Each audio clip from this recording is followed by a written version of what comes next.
সামনে সূর্যকে এমনভাবে ধরে দেওয়া হয় এখনই অস্ত যাবে। তাই সে চোখ মুছতে মুছতে বসে, ফেরেশতাদেরকে বলে, আমাকে ছেড়ে দাও, আমি আগে নামাজ পড়িনি। সুবহানাল্লাহ। যারা নেককার, যারা পরহেজগার, তাই যারা নেককার, যারা পরহেজগার, তাদের সামনে ফেরেশতা আসলে বলে, ছাড়ো, নামাজটা পড়িনি।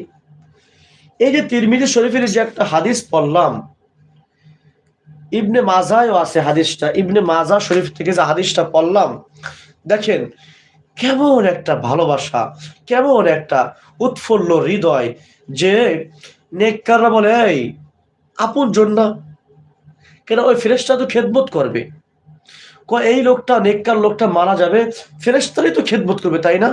হ্যাঁ। কয় নেককার মারা যাওয়ার পরই তো খাদেম কারা? কয় ফেরেশতারা খাদেম। সুবহানাল্লাহ।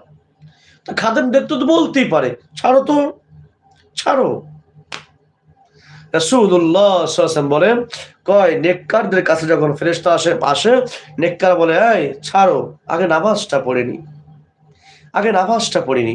মহাব্বত নিয়ে, ভালোবাসা নিয়ে, আমি একটু নামাজ পড়ি না, আমি